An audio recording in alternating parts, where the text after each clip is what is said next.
Assalamu alaikum wa rahmatullahi wa barakatuh. Good morning and welcome all to Al Salam English School's annual elocution competition in the English language. I, Kushnuma Khan, and my colleague Munira Sayed will be your host for this exciting event.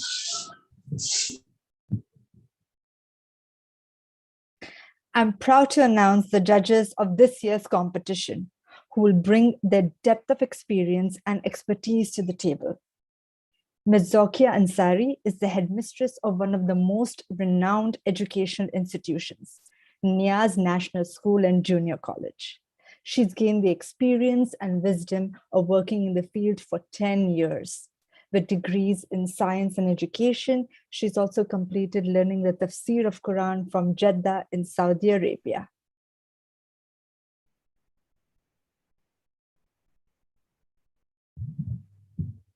Our second judge is Ms. Maria Monteiro, headmistress of the primary section of another prominent school, St. Xavier's Boys Academy. In the field of 15 years, she's earned degree in emotional counseling for children and special needs for children from the Asian College of Teaching. We are deeply honored to have you both with us today.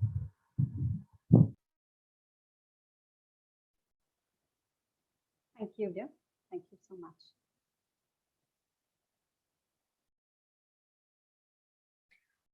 A word is dead when it is said, some say.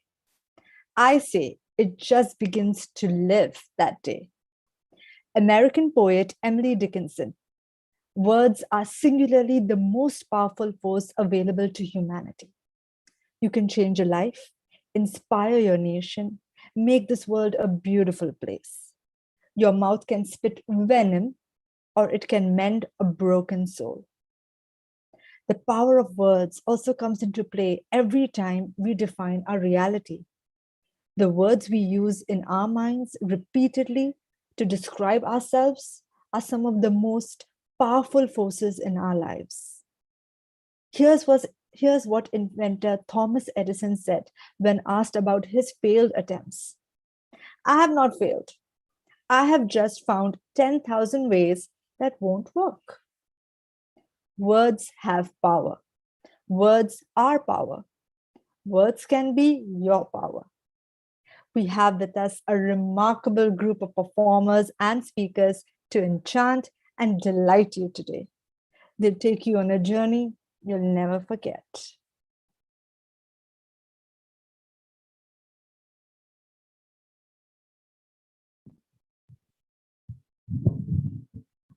Legendary actor and comedian Robin Williams said,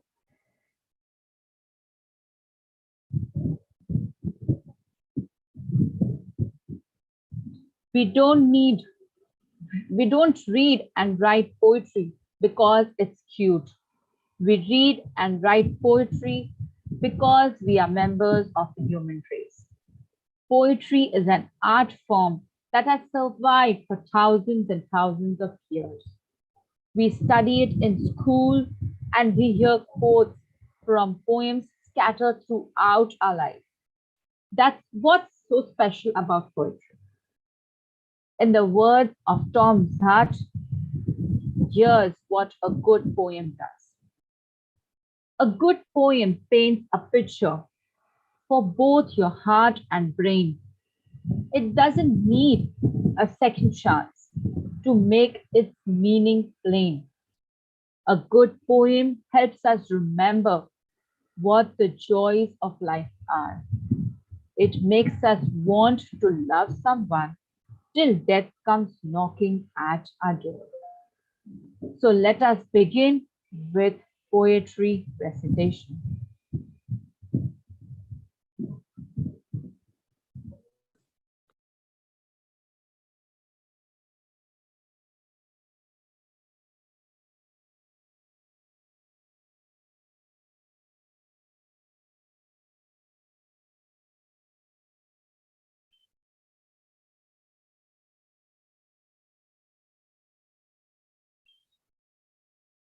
put $1 every day in the sadaqah.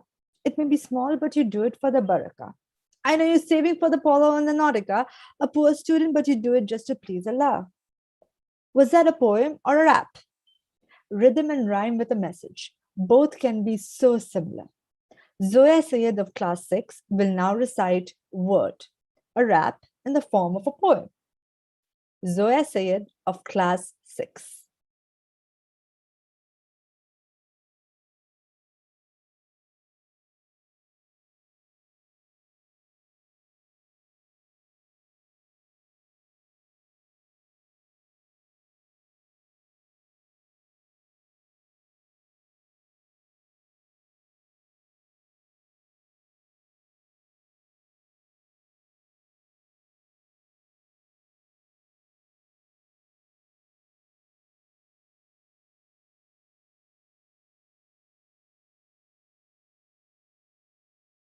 Okay, I think Zoya will join us inshallah later. Let's move on to the next participant. Krishnama teacher, will you take us forward?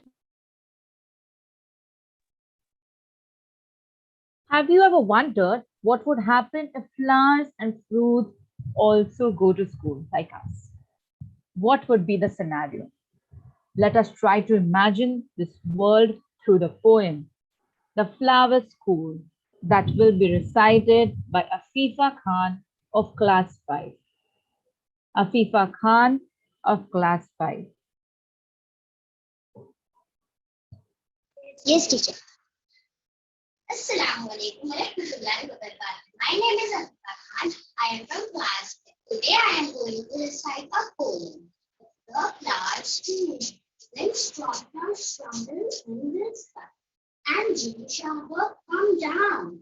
The movies rain come marching over the head. To blow its bagpipes among the bamboo. The cloud of flowers come up so sudden from nobody nowhere and dance upon the grass and are wildly. Mother, I really think flowers go to school under the ground. They do their lessons by doors shut.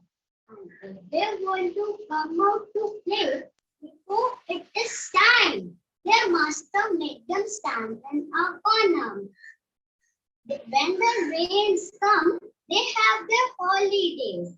Bunches flesh together in the forest, and the leaves whistled in a wild land. The thunder cloud clapped their giant hand. The flower children rush out their dresses of pink and yellow and white. Do you know, Mother, your homes are in the sky, where the stars are. Heaven you see, however they are together, do not you know why they are in such a hurry? Of course, I can guess to whom they write their arms. They have their mother, as I have my own. Thank you.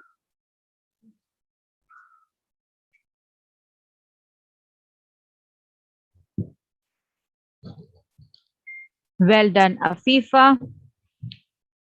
You took me to this amazing world where flowers are carrying their bags, sitting in a classroom. I wish I could be their teacher.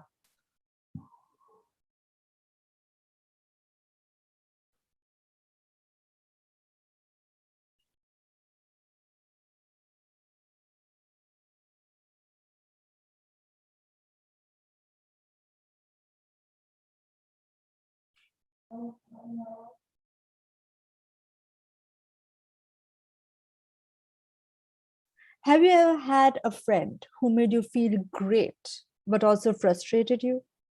The kind of friend who sometimes stuck by you and sometimes abandoned you or disappeared altogether. Zubia Khan of class 6 will now recite a poem about such a fickle friend. Zubia Khan of class 6. Assalamu alaikum. Good morning, respected judges, principal, teachers, and my dear friends. My name is Zubia Khan and I am from class 6. I will recite My Shadow by Robert L. Stevenson. I have a little shadow that goes in and out with me. But what can be the use of him is more than I can see. He is very, very like me from the heels up to the head, and I see him jump before me when I jump into my bed. The funniest thing about him is the way he likes to grow, not at all like proper children, which is always very slow, for he sometimes shoots up taller like an India rubber ball, and he sometimes gets so little that there's none of him at all. He hasn't got a notion of how children ought to play and can only make a fool of me in every sort of way. He stayed so close beside me. He's a coward. You can see. I feel shame to stick to Nursie as that shadow sticks to me. One morning, very early, before the sun was up, I rose and found the shining dew on every buttercup. But my lazy little shadow, like an errant sleepy head, had stayed at home behind me and was fast asleep in bed. Thank you.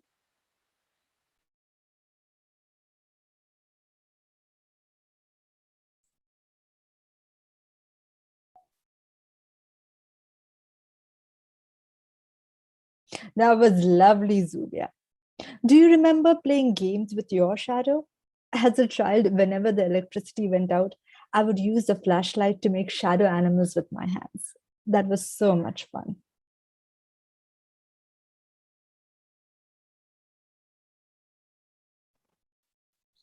Earlier, mobiles were not allowed in school, but the situation is completely different. Now, our mobile is now our school. Yes, the world has totally turned upside down. Let us hear a funny poem by Wasi Khan. Wasi Khan of Class 5.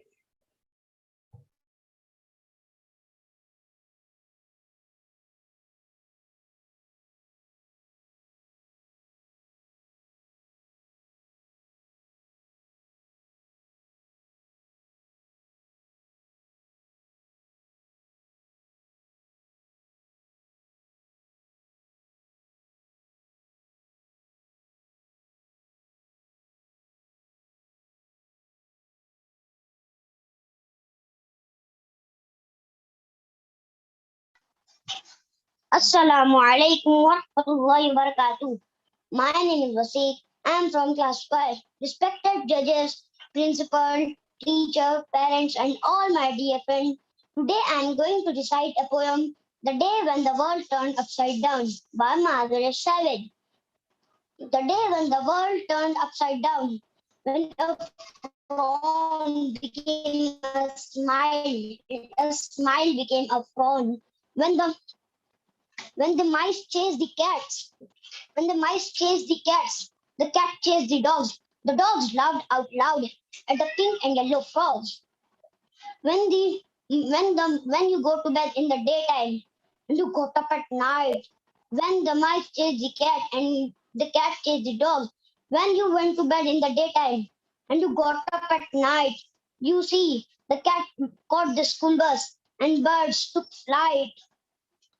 When the children laughed out, when the children ruled the world, and and ice cream was for free, and the elephant shrank to the size of a flea. When the grass rained the lollipops up to the sky, and you wanted to laugh, but you cry.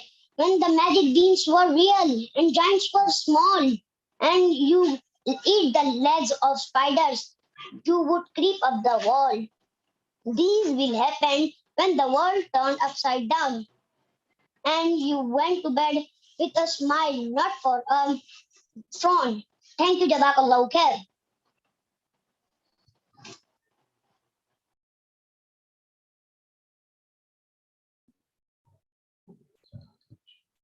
Excellent, Vasik. I am still smiling. If something like that actually happens, it would boggle the mind.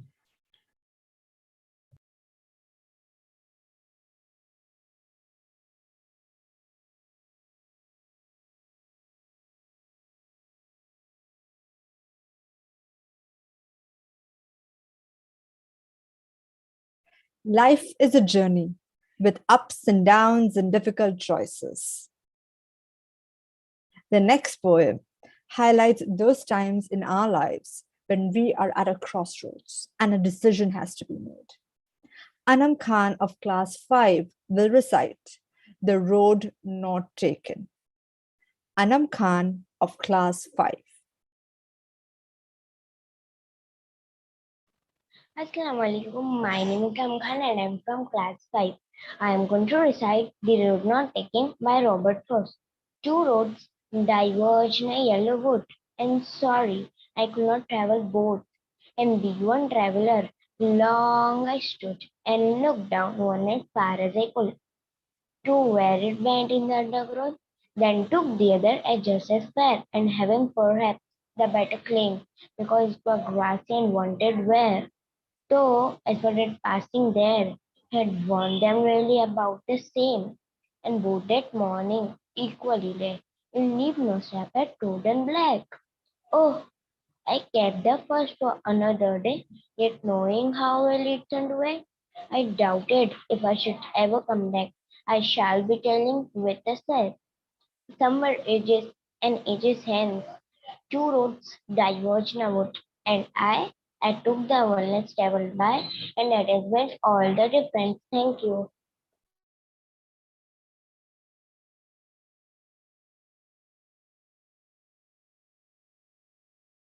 Well done, Anam. It's so true. Our choices shape our lives. Sometimes we are glad of what we had to let go of, or we ruminate over what could have been.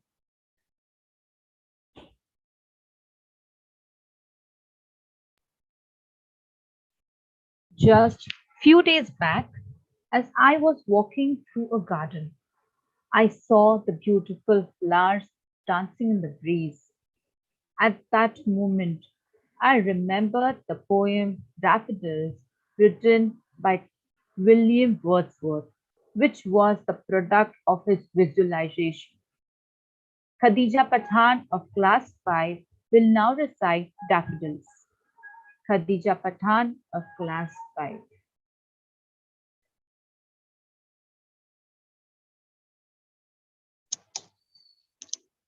Assalamu alaikum wa rahmatullahi wa barakatuh. Respected principal, judges, teachers, and my dear friends. My name is Khadija and I am from class 5. Today I am going to recite a poem, The Daffodils by William Wordsworth. I wandered lonely as a cloud that floats on high o'er vales and hills, when all at once I saw a crowd, a host of golden daffodils, beside the lake, beneath the trees, fluttering and dancing in the breeze, continuous as the stars that shine and twinkle on the Milky Way. They stretched in never-ending line along the margin of a bay. 10,000 saw I at a glance, tossing their heads in sprightly dance. The waves beside them danced, but they outdid the sparkling waves in glee. A poet could not but be gay in such a jocund company. I gazed and gazed, but little thought what well the show to me had brought. For oft, when on my couch I lie, in vacant or in pensive mood, they flash upon that inward eye, which is the bliss of solitude. And then my heart with pleasure fills and dances with the daffodils. Thank you, Jazakallah, and have a nice day.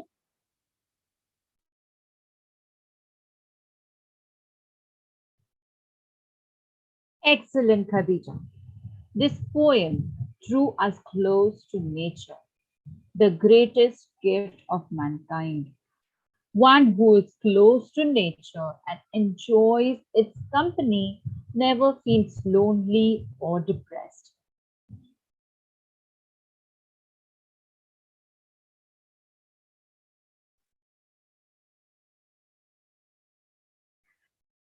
Our next participant is Zoya Sayed. Judges, she's here. Zoya Sayed of class 6 will now recite Word, a rap in the form of a poem. Zoya Sayed of class 6. Assalamu alaikum warahmatullahi wabarakatuh. My name is Sayed. I'm from class 6. I'm reciting a poem, Bird, by Patience Akbari. Give me a word, any word. Let it roll across your tongue like a dolly mixture. Open your lips, say it loud. Let each syllable vibrate like a transistor. Say it again, again, again, again, again, till it's a tongue twister, till its meaning is in tatters, till its meaning equals sound. Now write it down, letter by letter, loop the loops to form a structure. Do it again, again, again, again, again, till it's a word picture. Does this inspire?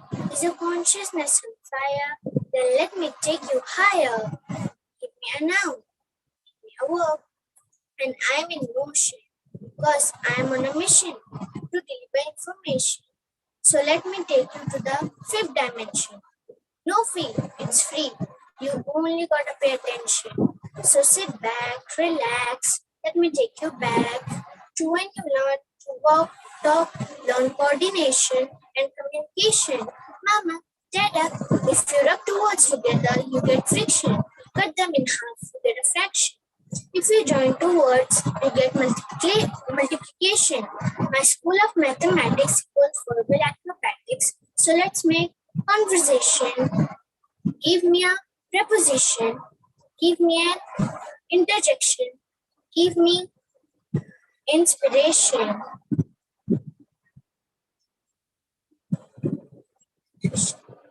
I'm in the beginning was creation. I'm not scared of revelation. I have high hopes on a tightrope. I just keep talking. I got more skills than I got melanin. I am fired by adrenaline. If you want to know what rhyme it is, it's feminine. Cause I am a poet on Apple Mac. This is a rap attack. Give me a word. Give me a big word. Let me manifest. Express in excess. The MIX of my voice box. I'm more stubborn than a snake is. I want to do poetic things in poetic places. Give me a poetry unplugged so I can counter silence. Give me my poetic license and I'll give you metaphors on eclipses. I'll give you megabytes and megamixes. Give me a stage and I'll cut form on it. Give me a page and I'll form on it. Give me a word, any word. Thank you.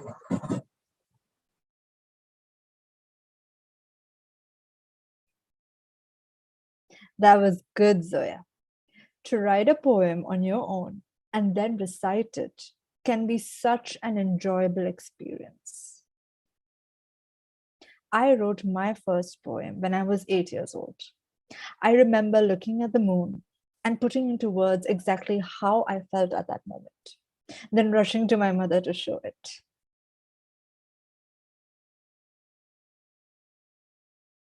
We always love to be surrounded by those who increase our happiness. But what about sadness? Let us understand this connection through the next poem.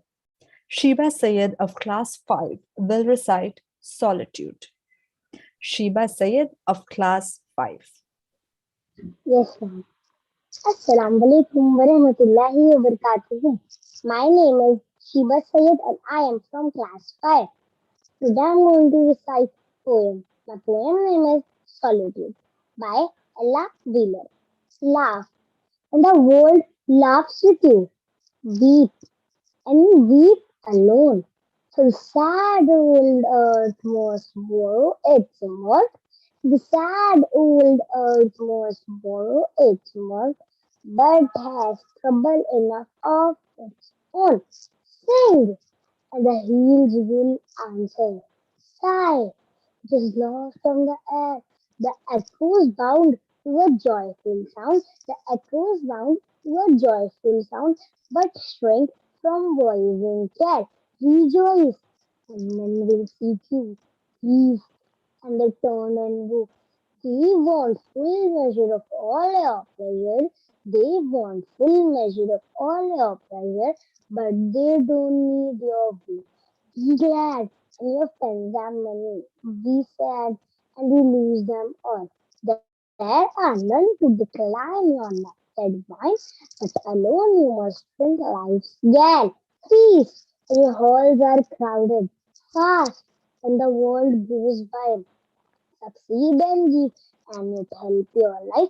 Succeed and give, and it help your life. But no man can help you die. There is room in the hall of pleasure for our large and lordly friends. But one by one we must all file on through the narrow axles of pain. Thank you, Jazakallah.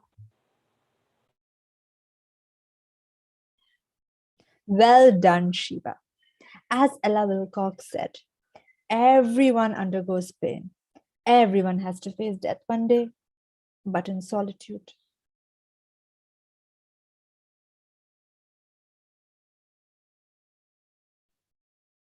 Perseverance is the key of success, or it is a hope and determination. Maybe all you need is the will to win. Ah, let's find out in the next poem. Aliza Sheikh from class 6 will recite equipment. Aliza Sheikh from class 6.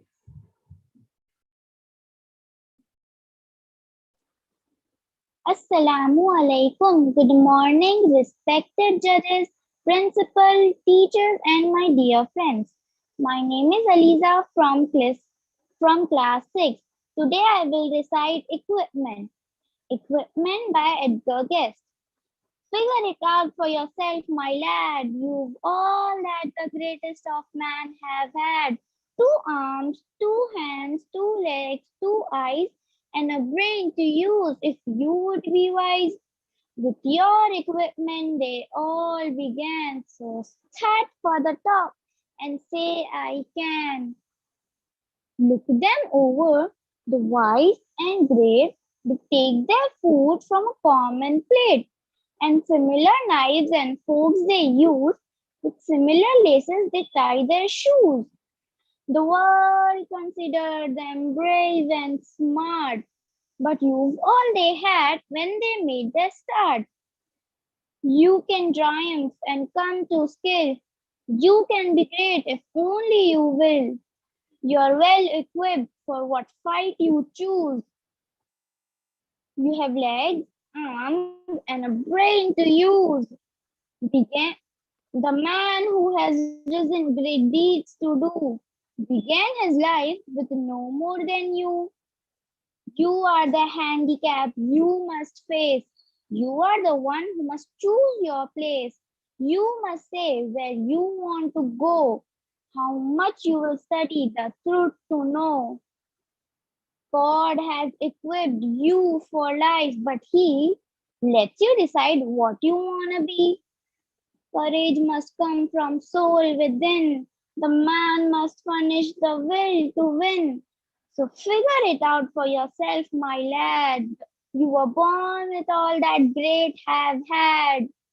With your equipment, they all began. So get hold of yourself and say, I can.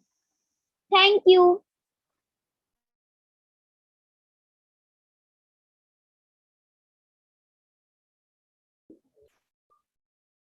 Great going, Aliza.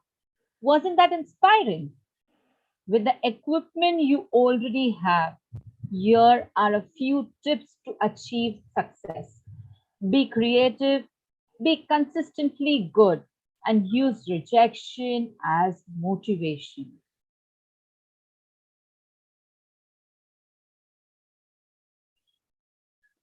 Yesterday, my grandmother asked me a question. Why are old people like me treated differently? So many reasons came to mind, but looking into her eyes, I felt silent. I didn't know what to say. Hiba Khan of class 5 will clear the myths of aging for us with her poem. Hiba Khan from class 5. Assalamu alaikum, respected judges, teachers, parents, and all my dear. I'm going to recite poem on aging.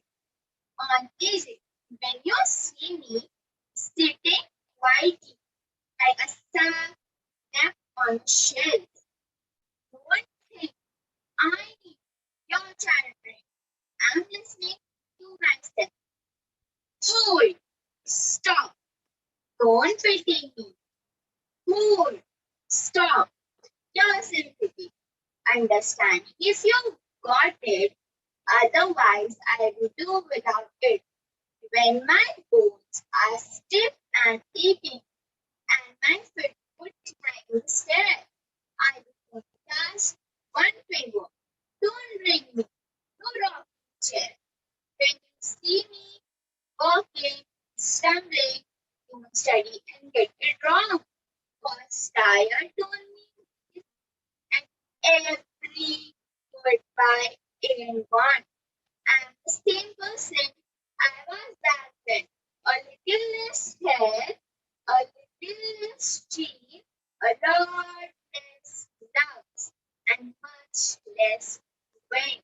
But in I lucky I can still breathe in. Thank you for the allowed hair.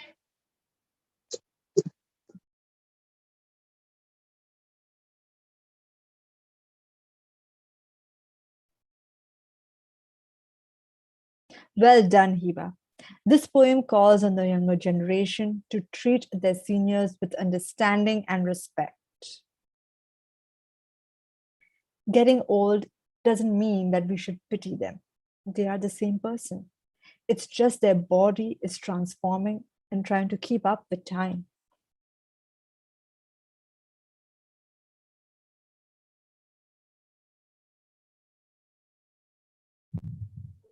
Nobody can put you down. You are worthy and capable of achieving anything you want. American African poet and social activist Maya Angelou believed and championed this motto. Nida Sheikh of class 6 will recite equality. Nida Sheikh of class 6. Assalamu alaikum wa rahmatullahi wa barakatuh. Good morning, respected judges, principal, teachers, and all my dear friends. My name is Nida Sheikh. I am from class 6. I will recite Equality. Equality by Maya Angelou. You declare you see me dimly through a glass which will not shine. Though I stand before you boldly, trim in rank and marking time. You do own to hear me faintly as a whisper out of range, while my drums beat out the message and the rhythms never change. Equality, and I will be free. Equality, and I will be free. You announce my ways are evil, that I fly from here to there. But if I'm just a shadow to you, could you ever understand? We have lived a painful history. We know the shameful past. But I keep on marching forward and you keep on coming last. Equality, and I will be free. Equality, and I will be free.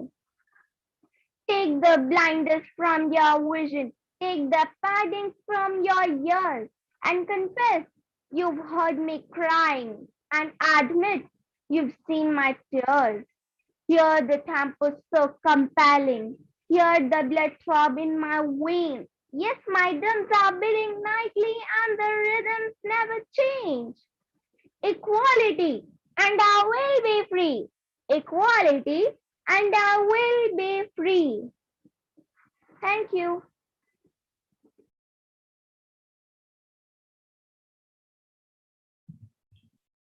Wow, that was a riveting performance.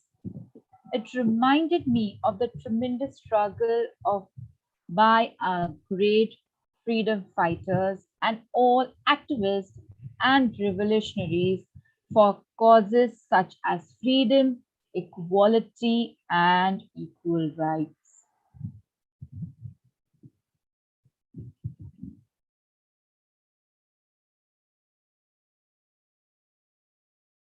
A leader is a person who puts the welfare of the group above himself.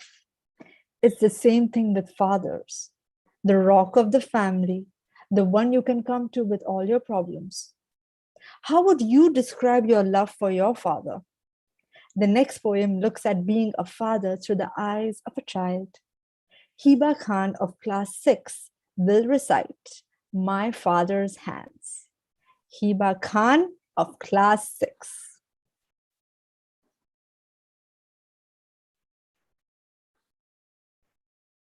Assalamu alaikum,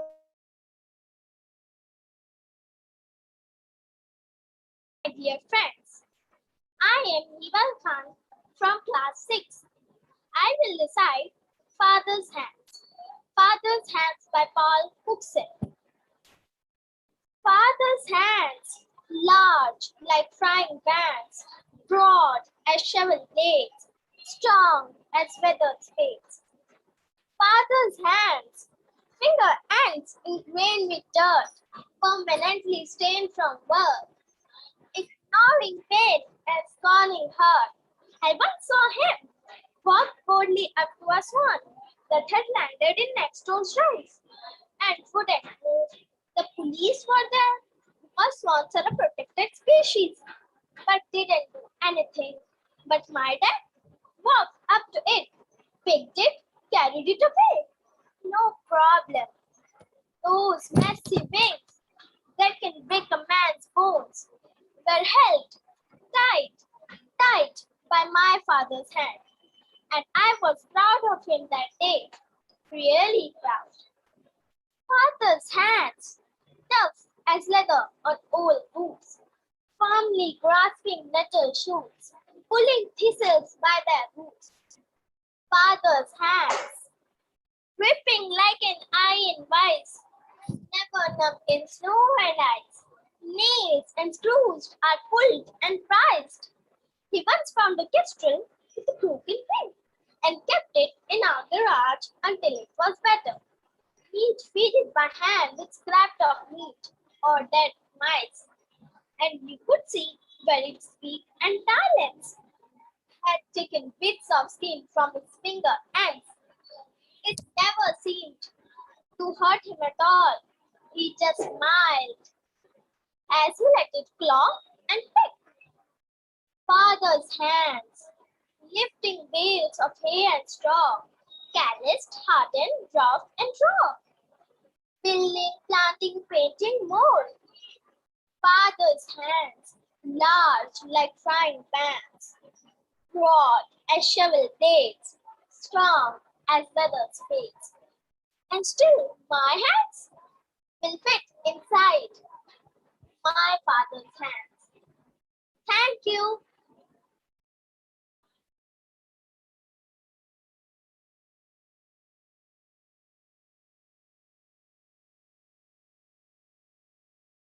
Well done, Hiba. After the program, we are all going to rush to our fathers and tell them how much we love them and value them.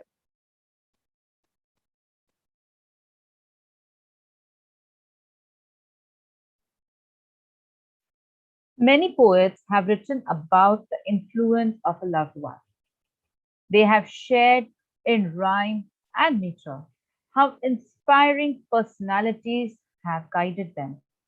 How does it feel when the people we admire the most, our role models, pass away?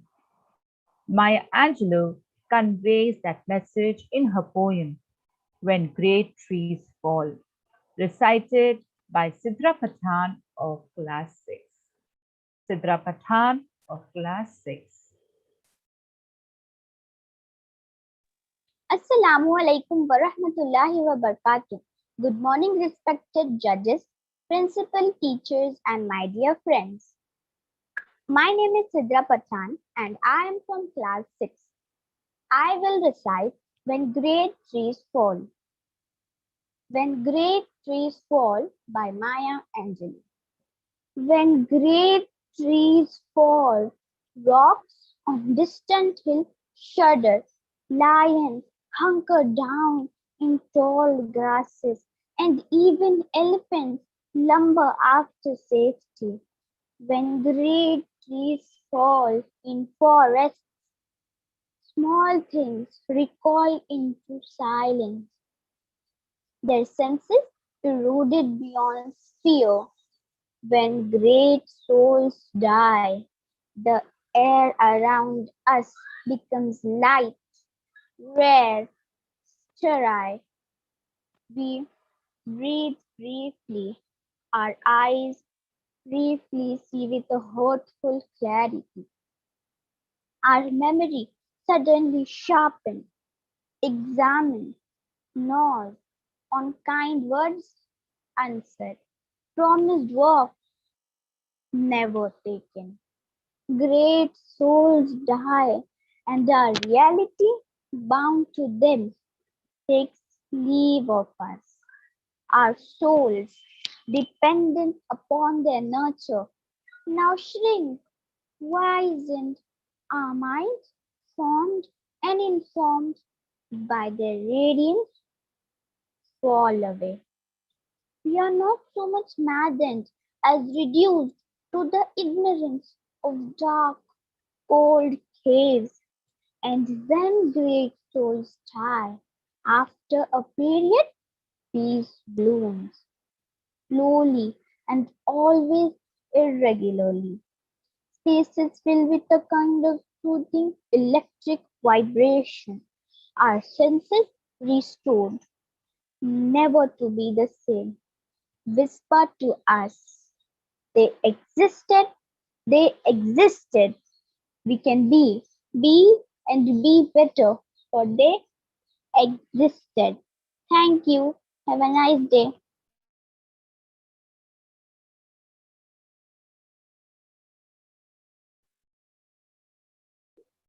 What a beautiful and heart-touching performance, Sidra.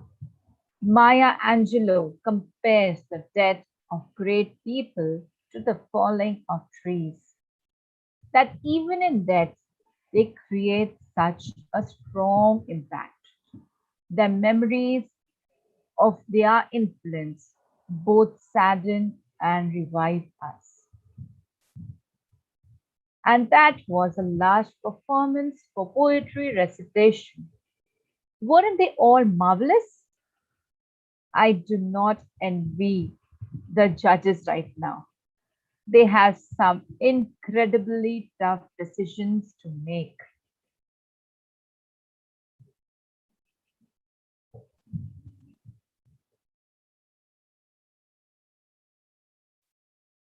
My favorite poet, Sylvia Plath, said, "Let me live, love, and say it well in good sentences.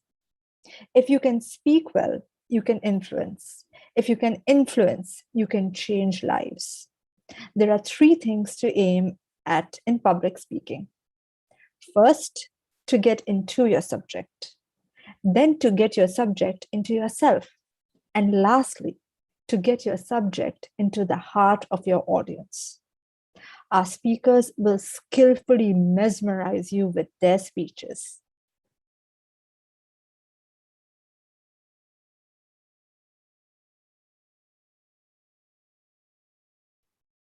In a world full of people who couldn't care less, be someone who cares and couldn't care more. Let's learn more about this from our first speaker, Sara Chaudhary from class 9.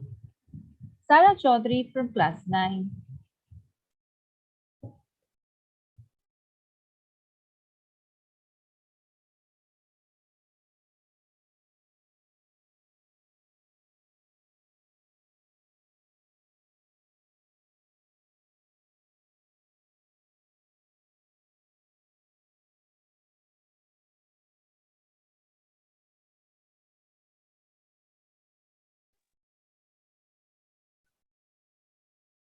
Okay.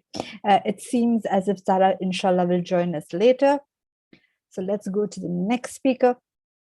Out of the 5 elements of nature, fire is one of the most important elements. So let us move on to Muzna Sheikh from class 7, who will speak about fire as the most important discovery. Muzna Sheikh from class 7.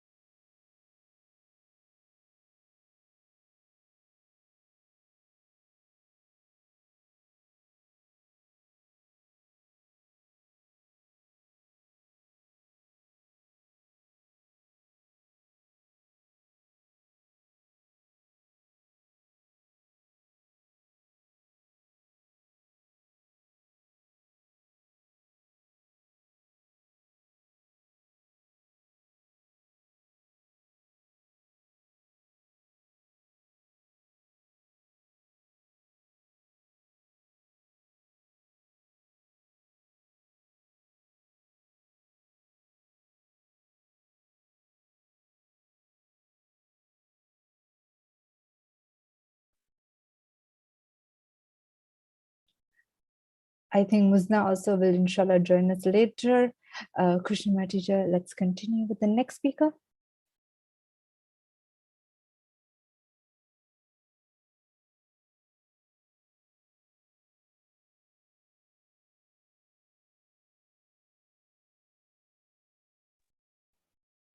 A diamond is a chunk of coal that is made under good pressure. But what about coal? Let us learn more about its magic from our next speaker, Misbah Sheikh of class 8.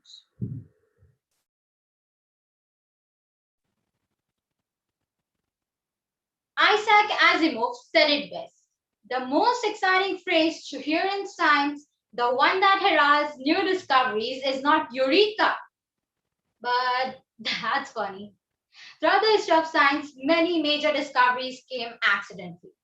Sometimes they came from recognizing potential in an unexpected products or even a failed recipe's waste, turning accident into serendipity. Other times, the discovery came out of pure desperation from seemingly dead end experiments.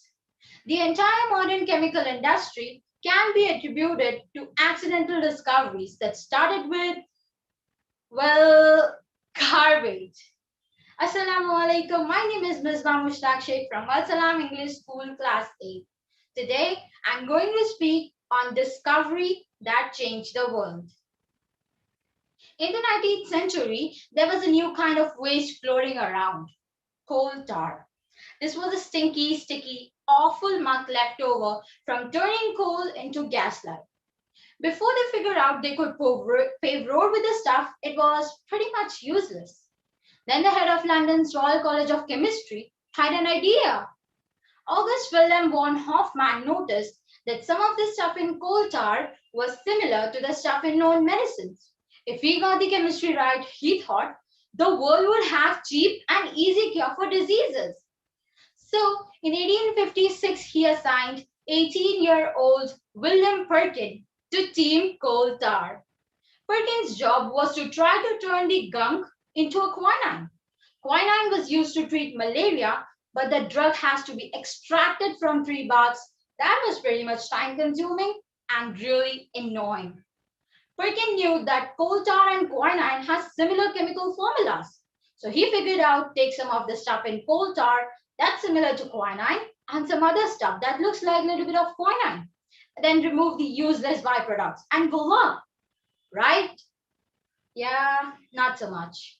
Perkins first time got a reddish black powder instead of off-white quinine crystals. So he made a couple of changes and tried it again. But wrong again.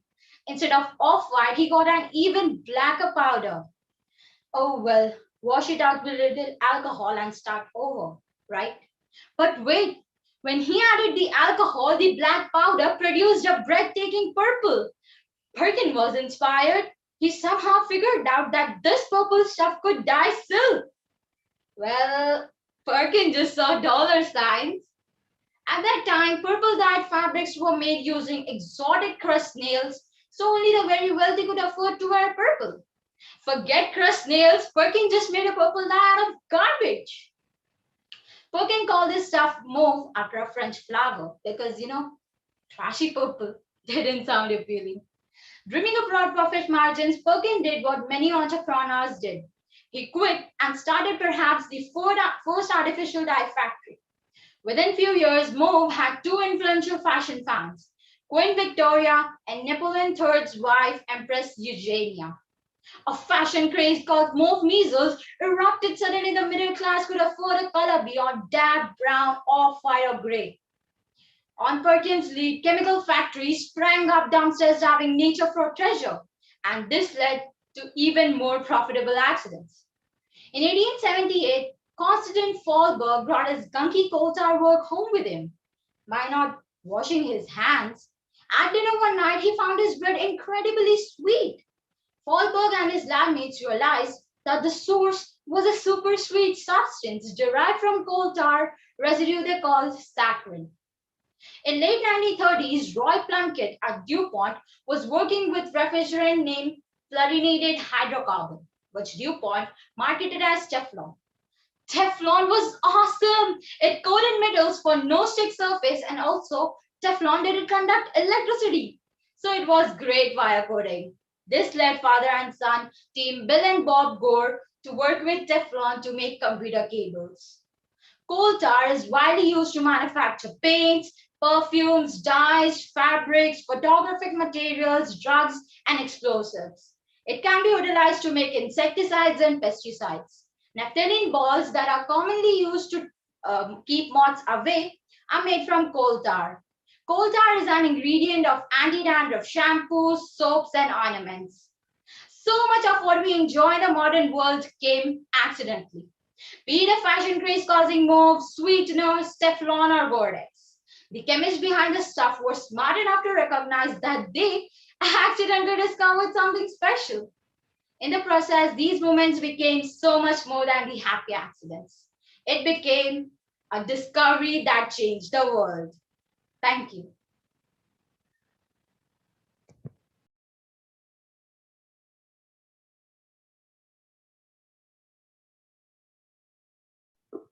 Excellent, Misbah.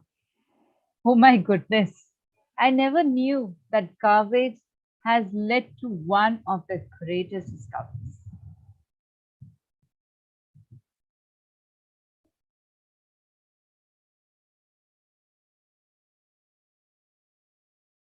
Fire is one of the most important elements. So let us move on to our next speaker, Muzna Sheikh from class 7, who will speak about fire as the most important discovery. Muzna Sheikh from class 7. Assalamu alaikum wa rahmatullahi wa barakatuh. Respected principal ma'am, supervisors, teachers, and my dear friends. My name is Muzna Sheikh. I am from standard 7. Today I am going to speak a few words on discovery of fire. Have you ever wondered how was fire discovered and what role did fire play in human evolution? As Nikola Tesla said, the spread of civilization may be likened to a fire. First, a feeble spark, next, a flickering flame, then a mighty blaze ever increasing in speed and fire. Fire was one of the mankind's great discoveries. Fire, it warms us, mystifies us, delights us, and sometimes terrifies us.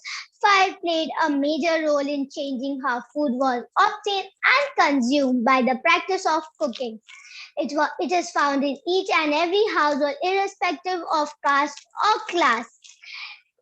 It is used for manufacturing tools for hunting. It is used by early humans for protecting themselves from wild animals. Fire allows us and produces heat and light to cook food, to clear forests from planting, to treat stone for making stone tools, to make clay for ceramic objects. On cold nights, fire keeps us warm and helps us to survive. Sitting around a campfire can be most pleasurable experience. If that fire sparks and catches a house on a fire, lives and entire existence can be lost. Today, many scientists believe that the controlled use of fire was by early humans. These scientists also believe that to make and control fire was by early humans, and it was most likely in early discoveries of pre-humans. Exactly who invented fire and what role did fire play in human evolution? And and when did that happen? These questions have no definite answer. Obviously, matter and lighter didn't exist million years ago. However, it's certainly possible that fire was used by obtained naturally and kept burning for many years ago and cooked and it is used for cooking and heating. Without a doubt, fire didn't exist and prove that the primary use of fire is not exist. Thank you. Jazakallah.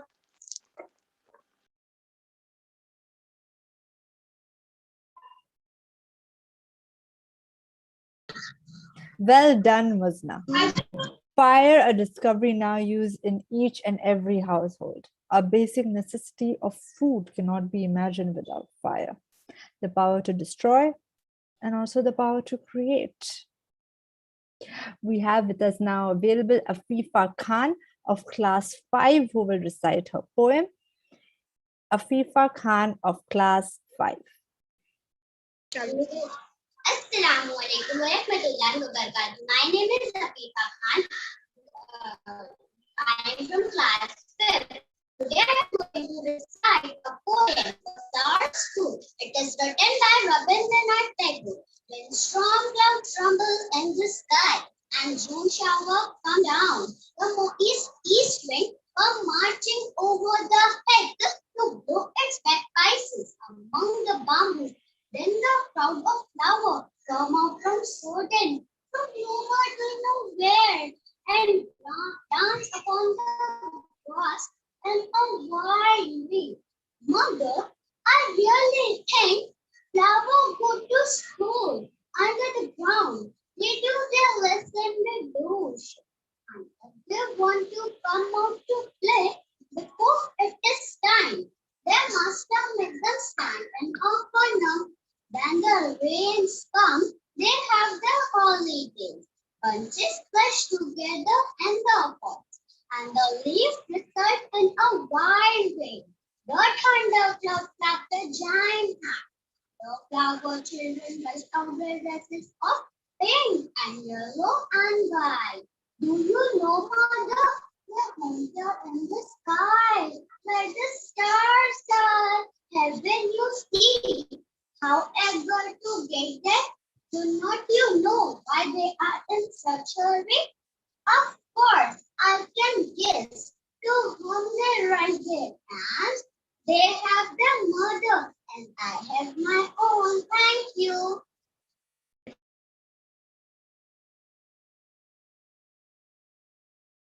Well done, Afifa. An apple fell from a tree and gravitational force was discovered. Let us learn what was discovered while flying a kite from Shagufta Sheikh of class 7. At the end of the month, we all have numbers of bills flowing in. And there is one such bill which really gave shock to everyone. After reading one such bill, my father commented, "When I was young, I was afraid of the dark. And now, when I get my electric bill, I am afraid of the light." Good morning, everyone. I am Shagufta Sheikh from class 7. The universe is full of fascinating phenomena, but there are few which really shock the world, like electricity. Lightning has been there since the birth of our planet. Ancient Egyptian texts described us that people knew about lightning with the help of electrical fishes. These fishes were also known as the protector of all fishes. In 1752 AD, Benjamin Franklin flew a kite with the key attached to the string. In a thunderstorm, it predicted that there was an electric spark from the key to the back of his hand, shortly after the lightning struck his kite. Many brilliant minds like Thomas Alva Edison and Michael Faraday have since worked on understanding the depth of electricity. And it is because of them we are able to use all the modern appliances. While as blood circulates all over our body, our daily life course is circulated by electricity. We cannot imagine a moment without electricity, as it brings a great difficulty and inconvenience. If there is a power shortage for a brief period, our lives are paralyzed. Today, we use electricity for almost everything like lights, fans, refrigerator, toys, watches, and many more. Is there any difference between these appliances other than the purpose they are used for? Well, appliances like lights, fans, refrigerator draw power from the socket with the help of wire, whereas appliances like toys, watches seem to function on their own. But do they really function on their own? No. There is a small device in these appliances called battery, which stores electrical energy and provides to such power to such appliances. Mobile phones, computers, and laptops all has become the need of an hour. Can these gadgets operate without electricity? Can we imagine doing laundry without washing machines? Healthcare without ICU, X-rays, sonography, and CT scans? Can you imagine walking up 50 floors if you live in a multi-storied building? A big no. We can see trains, cable cars, and now electric vehicles. As electric cars and buses are environmental friendly, these vehicles are pollution free. Electricity is widely used in industries, transportation, and entertainment. All our day-to-day activities is connected to electricity. Electricity is useful and it has to be handled with care, as it is one of the greatest discovery. And we need to make our best with responsibility and precautions. I would like to end my speech with the words of Nikola Tesla. The time will come when the comfort, the very existence, perhaps of man, will depend upon this wonderful agent, that is electricity. And yes, the time has come. Thank you, Jisab.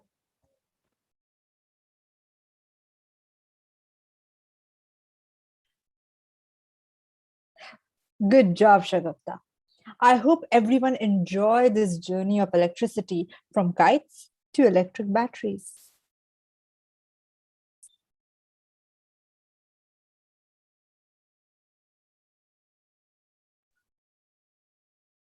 Our next speaker will talk about one of the biggest challenges that India faces today.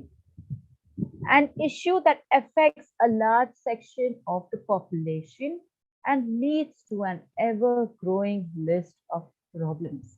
Can you guess what it is? Let's find out from our next speaker, Shaista Sheikh of Class 10.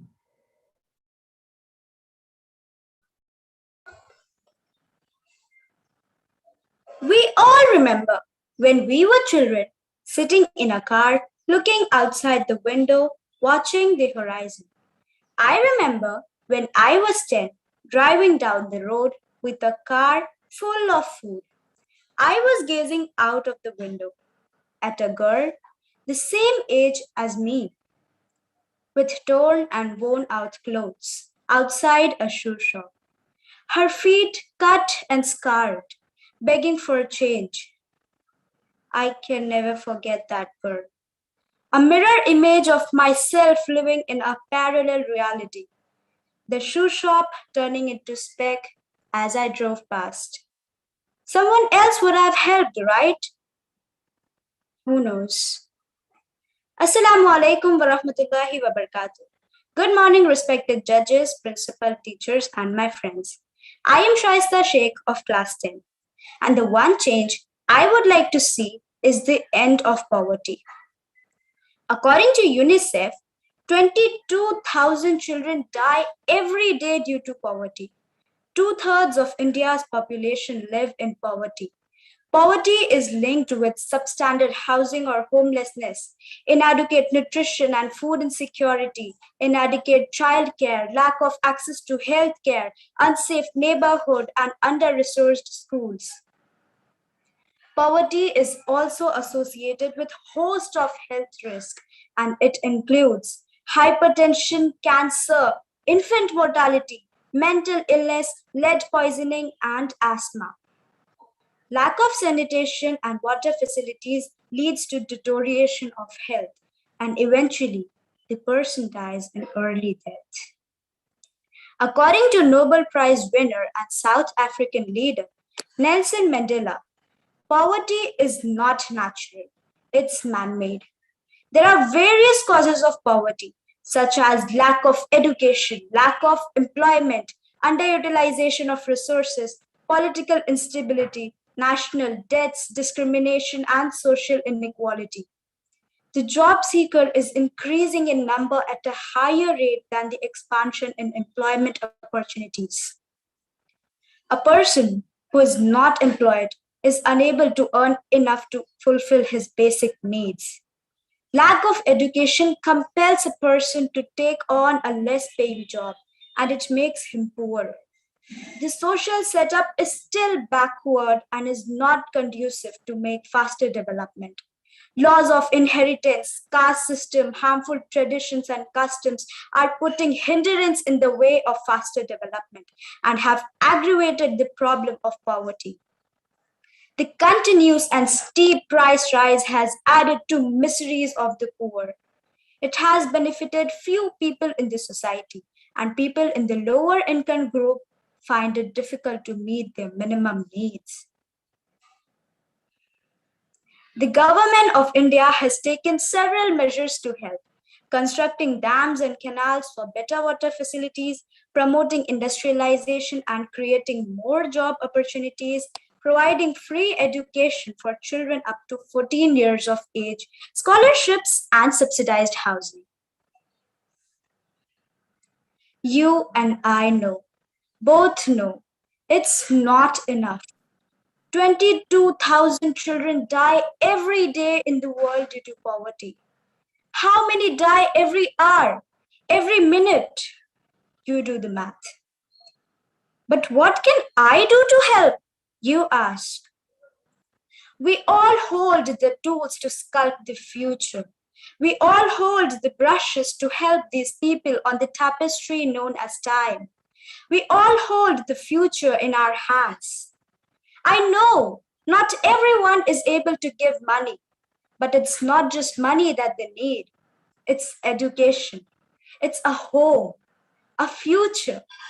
If you can't give money, help collect, help raise awareness, give attention, help a fundraising event, give time, give love. I can never forget that girl. But we can help if we stand together. Give change to make a change. Thank you.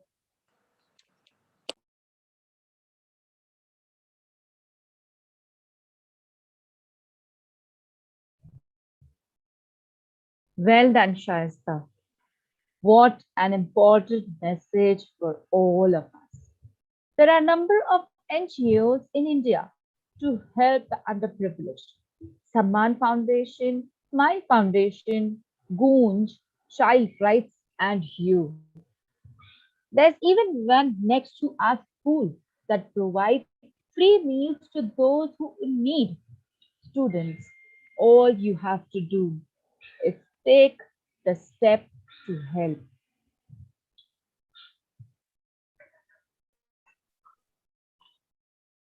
Last week, I had an appointment with my doctor and I forgot to carry my file. I was so worried that I will have to visit again. But to my surprise, the doctor had my entire clinical history. Thanks to one machine. Let us learn more about this machine from our next speaker, Umaima Sheikh from class 7.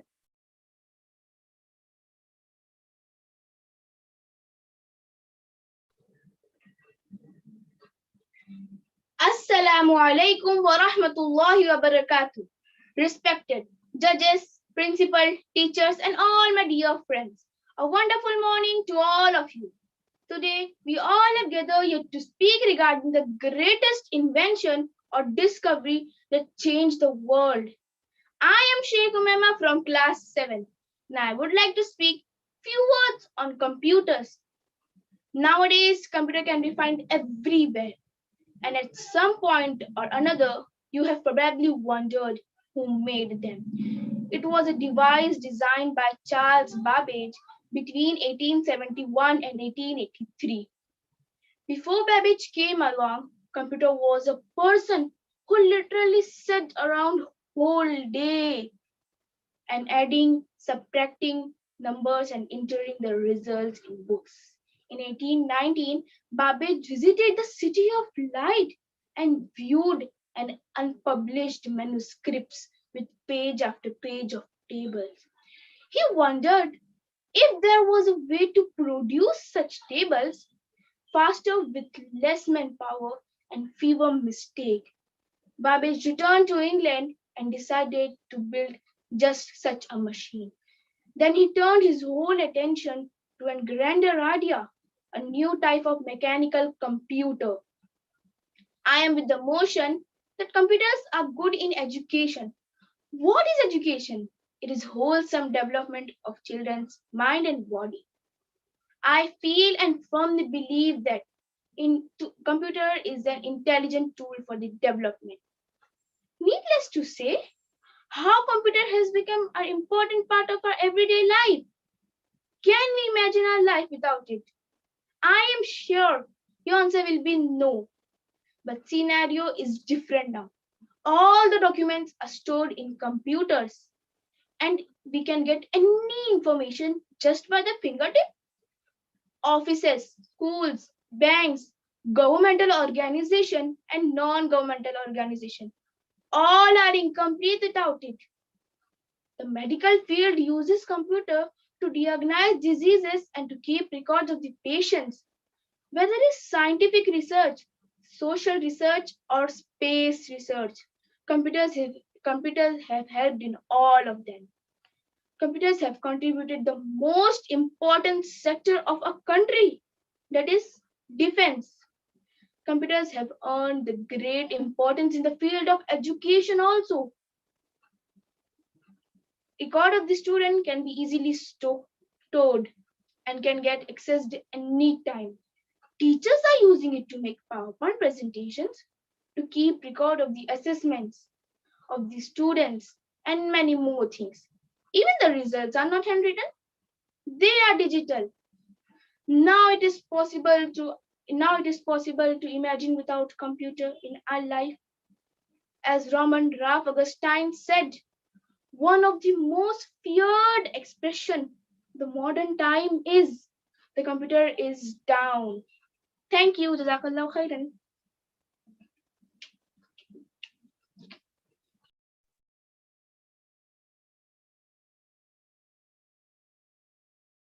Well done, Umaima. Really, a computer is a warehouse of documents which does not need a room but only a small space on our table. This is one of the most important machines in this pandemic, especially for online classes.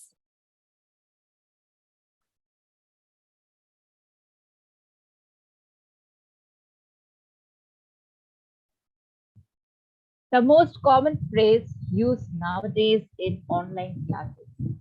Can you hear me? Am I audible?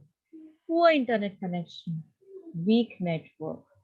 So let us move on to our next speaker, Tabish Sheikh from class 8, who will speak a few words on in this invention which tries to bind us together.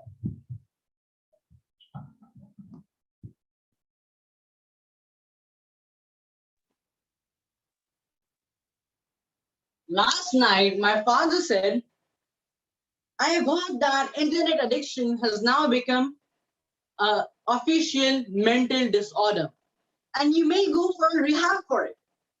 Then I said to him, I'll only go there if there's a Wi-Fi available. Assalamu alaikum warahmatullahi wabarakatuh. Good morning, everyone. I am Tabi Sheikh of Al-Salam English School, Class 8. And today, I am here to talk with you about one of the most groundbreaking inventions done in the human history. That is internet. This theory was firstly penned by Mark Twain in the year 1898, in which he predicted a future where all the phones will be connected and the daily doings of the globe will be seen and shared by everyone across the oceans. So now, it's a question for you. Can you imagine that the easy and comfy life that we are living today would have been accomplished without the use of internet? Obviously, no. As internet is something that allows one's unique thinking reach the rest of the whole unknown world. So, the first prototype of internet was launched in the late 1960s with the creation of ARPANET that used packet switching to allow multiple computers run on a single network. And from that time till now, the internet grew much and more, and there's now no looking back. For the current scenario, I would say that the rapid progression of the human beings was seen in the past 2 centuries, and one of the most important inventions done was internet. How? You can relate it to our daily course. Now, I'm talking to you clearly, even if we are distant. How? It's via internet. Today, you buy your very basic essentials using internet. Today, you pay using internet. Today, you play using internet. Actually, internet is something that is connected to almost every aspect of our life, directly or indirectly. So, as Sir Bill Gates once said, if your business is not on the internet, then your business will be out of business. We can actually relate this to our day-to-day life. We can see that we are very highly dependent on internet. And now it has become a very basic necessity that each and every human should have. The internet gained fame in India from the early 1990s. And fortunately, from that time till now, a government has been putting a hard focus on the usage and empowerment of internet and artificial intelligence. And we are seeing the dream of digital India. However, there are still many consequences of internet usage. And one of the greatest one, you may know it, is cybercrime. Cybercrime is something that is still now done on a very small scale, but comparatively, but still is causing many big problems around the globe. It's causing many frauds, many scandals, and many other severe criminal activities. So for this, I would say that internet can be a very positive step towards education, participation, and organization in a meaningful society. We can use social media for this. And now, as a conclusion, I would say that we should use this great invention for progress and development rather than indulging in crimes that weaken our privilege and our nation. Thank you. Jai Hind.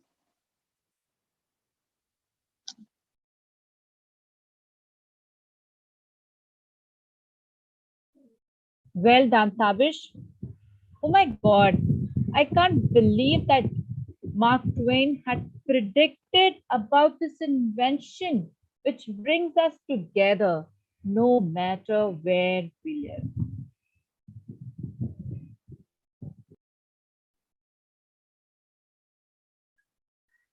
A form of bullying often ignored is the one that occurs virtually, insidious and disastrous.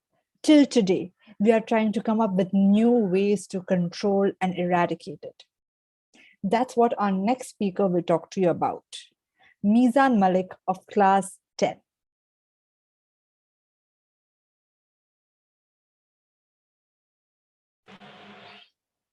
Go, kill yourself. Why are you still alive? You're so ugly.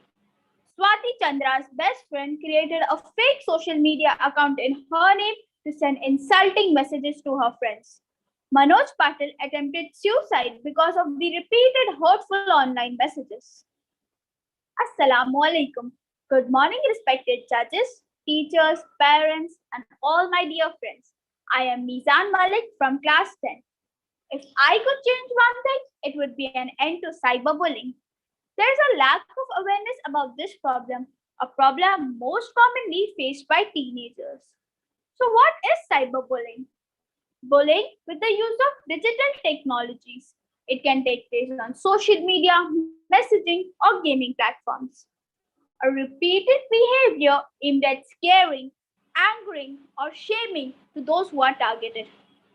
Uploading embarrassing photographs, posting information without the person's consent, uploading embarrassing and inappropriate content to harass someone, or creating a fake social media account are all defined as cyberbullying. According to a recent study by Symantec, nearly 8 out of 10 individuals have faced different kinds of cyberbullying in India, out of which 63% faced online abuse and insults, and 59 were subjects to false rumors and gossips. The same study ranks India as the country facing the highest number of cyberbullying in the Asian Pacific region. Anyone can become a victim of cyberbullying. If you think you are being bullied, the first step is to seek someone you trust, such as a parent, a close family member, or another trusted adult. If you're not comfortable talking to someone you know, you can reach a professional counselor by calling on 1098, which is India's first toll-free number for children who are in need of assistance. People who are victim of any kind of violence, including bullying and cyberbullying, have a right to justice. In India, cyberbullying is a punishable offense under the IT Act 2000 and the Indian Penal Code. For bullying to stop, it needs to be identified, and to report it is the key. Talking to parents isn't easy for everyone, but there are things that can help the conversation.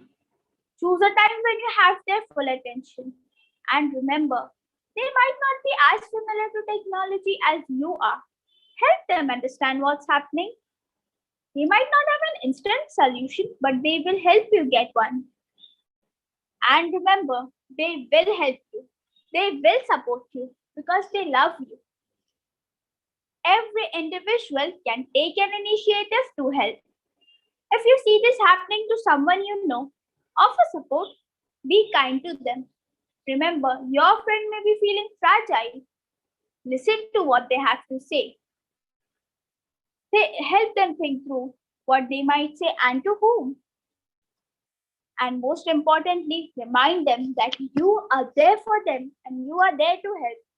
Doing nothing can leave the person feeling that everyone is against them and that nobody cares. Your words can make a difference. To eradicate this issue from its roots and to stop before the damage is done, I urge everyone here to rethink. When you're on Facebook, Twitter, Instagram, before you click send, rethink. Ask yourself, is this message offensive? Will this hurt the reader? How would I feel if I read that about me? You are sending a message. It has significance.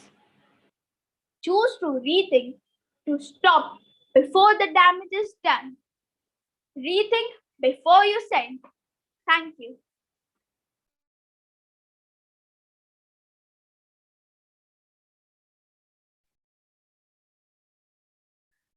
Wow, Mizan. Isn't that something we all can do? Stop before the damage is done. Rethink before you send. That's going to be my motto.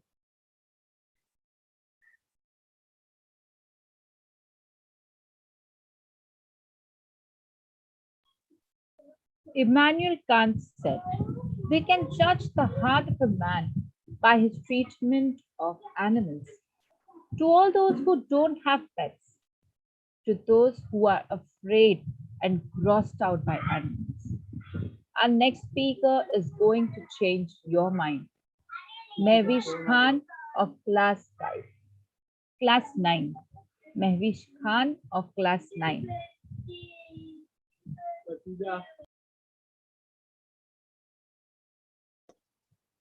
Imagine you're alone on the street. There is no one waiting for you or worrying about you anywhere in the whole city. You're very hungry. You have nothing to eat. Many people are passing you by. They don't even care what you are suffering from. Living roadside, lying on a cold pavement. But sadly, you can't speak to them. Assalamu alaikum wa rahmatullahi wa barakatuh. Good morning, respected judges, principals, teachers, and my friends. My name is Ravish Khan, and I'm from class 9. The one thing that I would like to change is more shelters for stray animals. Animals can't speak. They just have the expressions and sounds they make, which is ignored by everyone. Everyone loves to buy or to adopt dogs and cats of exotic breed. They even feed them with branded food. What about stray animals? Are they not animals worthy of your attention? Don't they need food and care to survive? We all have noticed most of stray animals get their food from dump areas and dustbins, or they have to eat discarded, rotten food. But do we feed our pets like that? No, we don't, because we love them. Why not extend this love to stray animals? You all have heard, most girls and boys, they want to go for medical studies. Someone wants to become a neurologist, a cardiologist, a physiotherapist, but no one wants to become a veterinarian. They think becoming a veterinary doctor is too difficult and not as profitable, and that stray animals are so dirty and disgusting. This problem is not just in few cities. The national capital is itself severely affected. The condition of stray animals in India is very unlikely to be on the government's list of priorities. In Delhi, the streets are littered with stray dogs. Why? Because they don't have anyone to look after them. They are at every roadside. You may pass a dog, which is apparently sleeping, but soon you will notice that it's dead. Feeding a dog won't change the world, but it will change the world for that dog. Now, you might be thinking that how we can help them. We can help them by creating few camps. We can add a veterinary doctor, which will give them free treatment. We can provide them with shelters, which will help them in every season. We can arrange some food for them. We can even protect them by forming a community centers, which is specially made for stray animals to take care. My friends, we just have to step forward. Thank you.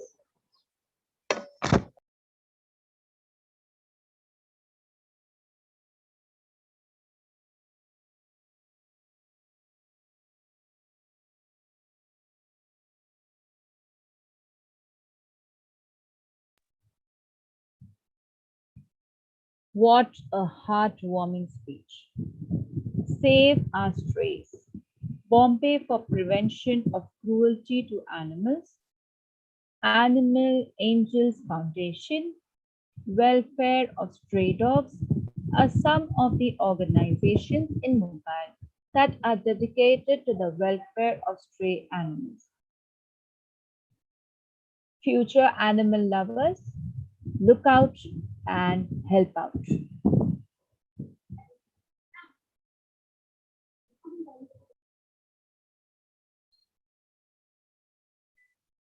Tring tring has changed to whistling, chirping, music, songs, and much more. Dialing numbers has changed to us clicking on contacts. Let us learn more about this journey from Shumaila Ansari, a student of class 8. That graduation ceremony where everyone tosses their hair up in the air, or in cricket when the wicket keeper throws the ball in the air after taking a wicket. Isn't it great that we celebrate our happiness by throwing objects in the air? Yesterday, my dad gifted me a new phone. I'm still wondering how to celebrate my happiness. I'm Shumala Ansari from class 8. Today, I'm here to speak about an invention or discovery that changed the world. When it comes to certainly a lot of experimenting and redesigning when it comes to invention. It, it takes a lot longer than you think and far more people than a lone genie. Every invention has problems. It isn't until some other inventor comes along that they get solved. One such invention is the mobile phone. The history of mobile phones is complex, with many players involved, from AT&T's, Bell Labs, telephone services to Motorola's license to sell the first ever commercial cell phone. Many companies took part in this decade-long endeavor to create what we now call the mobile phone. Mobile phones have a big impact on our life. They are everything nowadays, even our school. Mobile phones have brought a whole new world, but it always wasn't like this. Let's see where it all started. The year was 1876. Alexander Graham Bell invented the revolutionary telephone. In 1970s, the researchers in the USA started experimenting with the concept of cellular phone network. The world's first mobile phone was invented by American engineer Martin Cooper. With this invention, he stated, people want to talk to other people, not a house or an office or a car.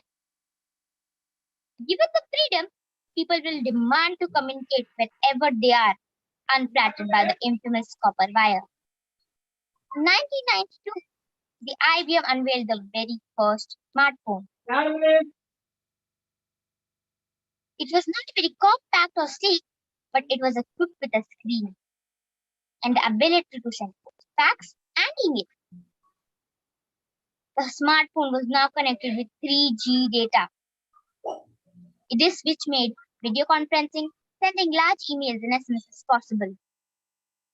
Advancement in science and technology, one has more options and wider range of service. It opens up a vast new world of entertainment, information, work, and play so comprehensive, immediate, and useful that one wonders how one could get along without its utility for so long. None of us today can afford to avoid mobile phones, but we can ensure that mobile phones are a servant and not a master. Mobile phones have come a long way, rapid change in pace of technology. Thank you.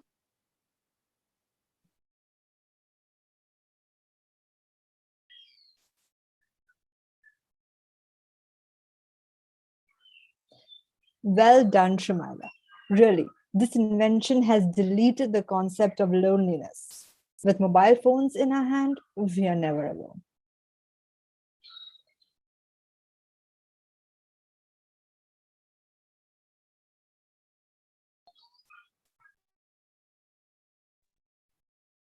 Our final speaker for the day will talk about a cause that is close to my heart and to all who care about rights of human beings.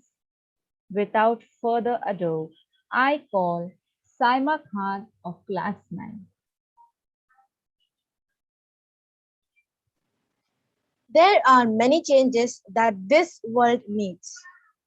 Better access to public education, improved environmental health, elimination of racism, etc. But the one change that I'd like to see is an end to gender inequality. Assalamu alaikum. Good morning, respected judges, principal, teachers, and my dear friends.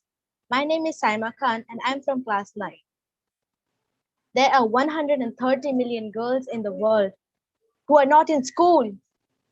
Although there has been a significant boost in girls' enrollment, there is still much progress to be made. Girls are more likely than boys to never receive an education. There are many young girls in the world who will never enter a classroom. Although there are countless children worldwide who face barriers when trying to receive an education. There are several specific forms of discrimination that only affect girls.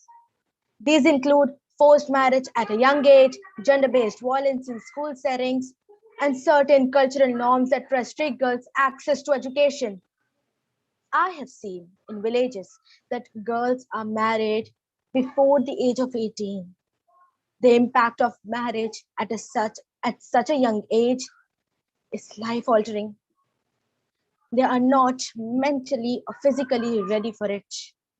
The freedom to learn and play is taken away from them. This practice is a violation of human rights. It deprives young girls of a childhood and an education. Even women who are forced into marriage are harassed by their partners and have an increased risk of contracting STDs or dying during childbirth. By receiving an education, girls can develop fundamental skills and gain invaluable knowledge that allows them to thrive in their careers and simply make decisions that will improve their lives. When you educate a man, you educate a man. But when you educate a woman, you educate a generation. According to the World Bank, better educated women tend to be healthier, participate in common labor markets, earn higher income, and marry at a later age. And everyone should be given equal treatment. Women are promoted less often than men and are paid less than men with similar skill set and qualifications. We need to support women in the fight to have equal opportunities to secure jobs and fair pay and have an equal chance to work their way out of poverty. In 1979, the United Nations adopted the Convention on the Elimination of All Forms of Discrimination, that is the CEDAW, which is often described as an international bill of rights for women. The countries who are state parties have an obligation to respect, protect, and fulfill women's rights. It is the International Human Rights Treaty that focuses specifically on equality between women and men in all areas of life. Many women have dedicated their life for struggle to equal rights. Indira Jaising was the first female senior advocate in the High Court of Mumbai. Vijay Penkotu was of Kerala launched an all-women's trade union to fight for basic rights for saleswomen. Kamla Bhasin began the Food and Agricultural Organization in New Delhi and worked for empowerment of rural and urban poor. Kiran Bedi, Sugata Kumari, Mahadevi Verma, and many more. Now, the question is, how can we stop gender inequality? We have to see whether it is happening in our families, in our society. Then it's our duty to speak up, to be responsible and put a stop to it. We should treat everyone equally. The story of women's struggle for equality belongs to no single feminist, nor to any one organization, but to the collective efforts of all who care about human rights. Thank you.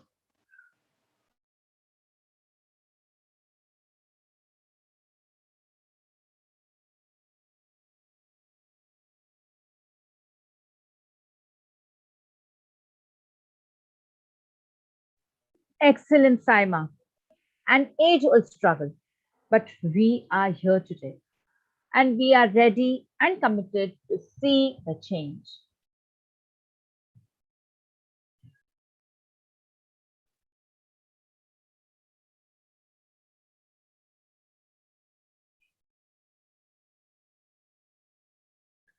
We have now come to the end of our competition. I request all who are watching to take a moment to give a huge round of applause to all our participants, commendable performers and speakers, for inspiring us and making this event so enjoyable. I now request our judges to say a few words, starting with Ms. Ansari. Assalamu alaikum, everyone. I hope I'm audible to everyone. Yes, ma'am. Yes. Okay. First of all, I want to thank the school, Al Salam English School. It's an honor to be a judge in such a renowned school. Jazakallahu khair. Secondly, I would like to appreciate the teachers' effort. Mashallah, mashallah. All the participants were extraordinary. Keeping in mind the background and the pandemic effects on everyone, but hardly it is seen in students' confidence and their level of effort. Mashallah, they all have done a very nice job. From home also, it's like a example for everyone. Those who said कि online things is not a successful one. Mashallah, very nice. Thank you. I now request Ms. Montero to share a few words with us.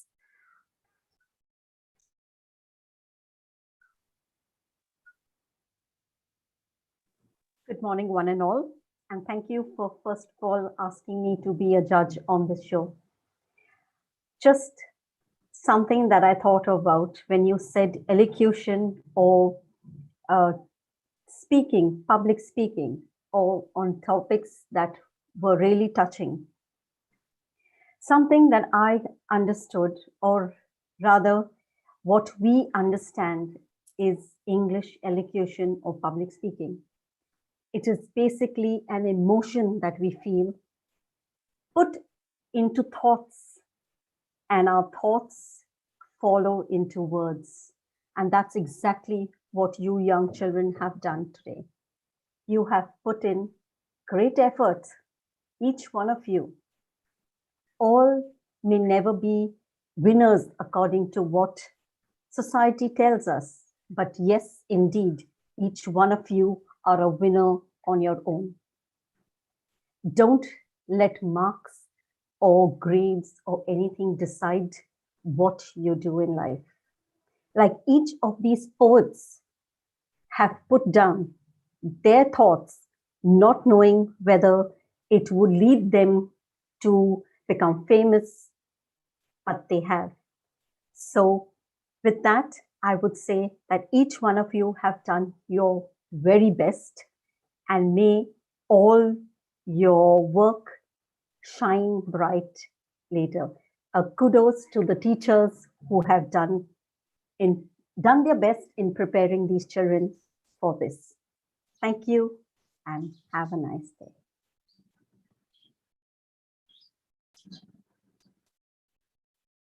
Thank you so much, dear judges, for your words of encouragement and appreciation.